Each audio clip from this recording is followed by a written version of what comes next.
hopped up here during the introduction to I'm a Rookie. I'm going to read two short things.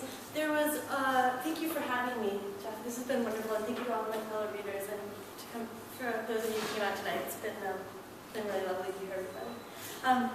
So there was a while when the clock in every story I wrote seemed to be a Phoenix Suns game. I can say happily that that is no more, but this is one of those. This is called Euchre. I'm waiting for my sister at O'Neill's, second seat from the door if you come in the front, writing on receipt tape from my purse because this place has coasters. This was her idea. I've been away long enough not to know places. Happy hour is over. I know that because the Times are chalked on a board with a flying saucer coming in to land over the $3 rails. Below it, a miniature tugboat floats in a snifter of blue curacao balanced on the cash register. That's the kind of stuff that makes me nervous.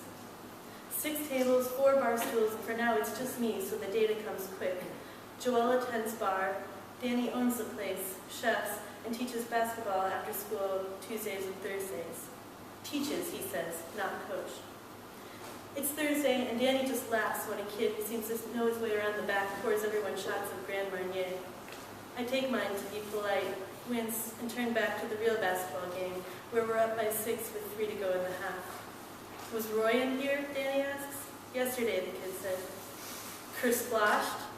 Yeah, the kid says. Kersplashed. I asked them how to spell that, and Joella and Danny both spell it for me the same way.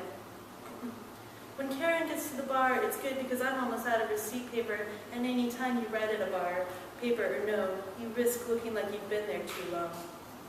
I give her my wine to taste, and she says one of those. Mose and Clado, I say, showing her my paper where it's spelled. Danny goes in back to make food for the tables that have come in. We get through house school, housework, and then she says to me, Blair's moving out. I'm sorry, I say this to the TV, where my team is digging their third quarter hole. All the electronics were his, she says. But she says it like, what do I do, and do I ever get over him? This is the guy who, time before this, hacked her email and then burned her clothes and pictures in a litter box out on Thunderbird. I have a router if you need it, I say. She and Blair have been doing this long enough that each of us get to hate him for a different thing, so I picked his cliches, a litter box. Thanks, she says. I grip my wine blade glass like it's a planet I've been told to keep from spinning, so I don't say the other thing, which is, you never get over the ones that had keys. But now it's just Karen and me and Joella, and when Grand Marnier comes through for more glasses, my sister asks, where's the party, like she knows that there must be one. And he nods over his shoulder toward the patio. She's always right. I'm older, but Karen lives here, and when I'm in town on holidays, when we talk, she's like the older sister with the car, always going somewhere. A couple of years ago, she won the lottery with the litter box. 200 grand split 2 ways, but she still never fills up her gas tank the whole way. Even when they were together, we weren't supposed to talk about that, like the wind was a character weakness, an accident, a prodigal year in Mexico we were just lucky to have her back from, safe and poor as ever. We know each other via elevator speech mainly, and that was mine. Here's hers. My sister asks how to spell everything. My sister wears only silver. My sister doesn't eat meat. I'm guessing because of that when she actually says later to Jake, who's sitting between us on the patio. Everyone around the table except us works here, or used to. Jake's got Saturdays. Karen's already taken a few jabs at Grand Marnier and Jake, and she's deciding, when one of them smarts, she laughs at her poked out knees like they must teach you somewhere, because the guys are both tuned in. I'm reffing Euchre because I have no memory for games, and I keep my glass on the plant rack out of the cards. You don't eat meat? Jake looks at me. I know, Karen says, bacon. And she does this thing with her lips that must go with the knee laugh. So sad, isn't it? But why, he says. No one's eating puppies. And though this isn't expressly true, I let it go. Basically, I say, so we won't have to take over Mars. We can do it for sport. No, really, he says. You weren't going to take down Jimmy Dean all by yourself? My hair is warm from the heat lamp, and everyone looks funny against the orange stucco, so I don't mind anything. Do you recycle? I ask. And because we are all drunk, he tells the truth. Only on Tuesdays. Later, Danny hands me a cigarette and offers me a candle lighter, and he has to hold it because those things are made for right-handers, and anyway, it's been 3 years in several time zones, and that boy only showed me how to breathe once. I see Jake offering Karen a cigarette. He has it cupped in his palm like it's a sugar cube for a horse. Hold it flat, I say. He looks at me again, and I take a drag, remembering. Flat palm, I say, so she can't bite your fingers. And my sister laughs, and I think maybe I've won something. It's such a good sound.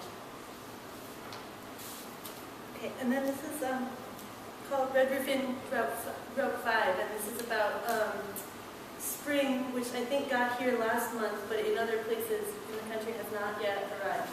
So, Red Roof Inn. Easter morning. Rise again, so I do. The soap smells like bubblegum, and I am glad to be hungry. I take my overnight bag and check for nothing because these days it's no longer possible to lose things under a motel bed. I hand the key back to the girl and take a map which ends 30 miles either way. It's all right, I say, I remember. Back over the Connecticut River, its surface bright and confused with cloud. The cornfield where we paid to lose each other in autumn lies fallow. This is the last day to tell the trees apart from one another. The buds are still clasped like dew claws to the branches, useless, sieving light between. And I drive their last barcode shadows, using the steering wheel around the memory of you like a belly, listening to commercials and a few interrupting songs. Someone needs a mattress. Someone needs pizza and free tickets to the indoor soccer game, and I have miles east yet to go.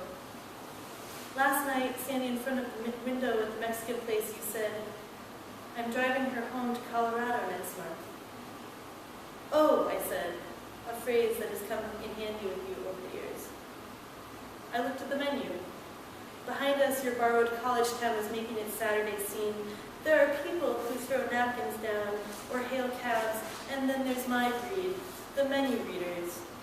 We stay, reading the menu.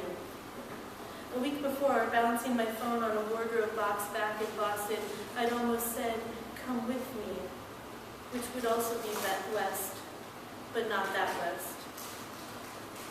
Then I should tell you she's also coming to Easter tomorrow, he said, moving on to the window of the seafood place.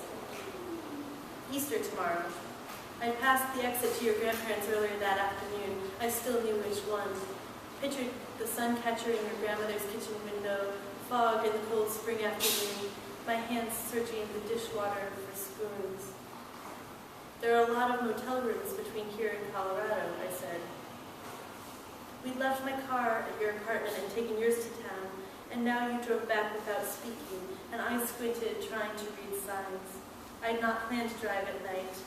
From the highway, the red neon roof was a blur, but enough for me to find my way back.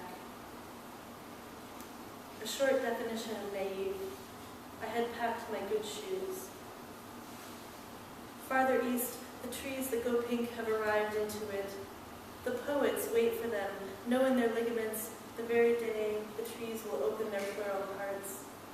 All winter, the poets stay quiet in the rooms of their minds, preparing to let spring surprise them like an old lover on the platform of a far-off city.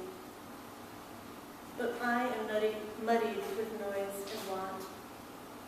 On Wednesday, they will send a scope down my throat to see whether the damage is reversible. In the motel last night, I dreamt I was reciting the Nicene Creed as the tube went down, my vocal folds jerking on the monitor. Passus et sepultus est. Today is so still, though. I think that maybe I've been waiting too with the poems, the way I know the answer to a riddle as soon as it's told to me. I'm 2 parts joy, 5 parts regret. I passed the fill station where we bought washer fluid on our way to see how snow meets the ocean. An alternate definition of naive. She was going to your family's Easter dinner, but you were still my emergency contact. On the prep call, the nurse read your number back to me, as if I didn't know it. Can I change that, I said? When she didn't answer, I realized she was just waiting for me to spell another name. It's an old story, how the seasons follow one another, one as much about doubt as redemption.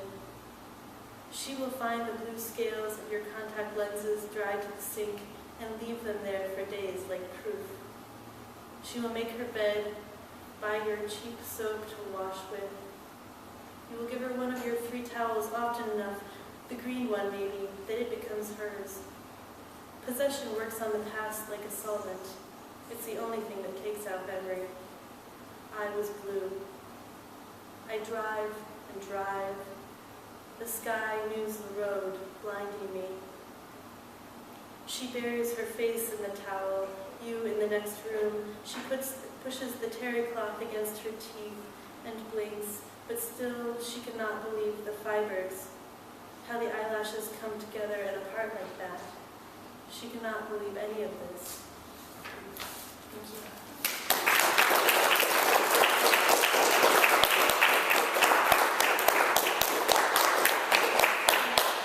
Thank you. Petersen. Last but certainly not least, one of my favorite humans is going to read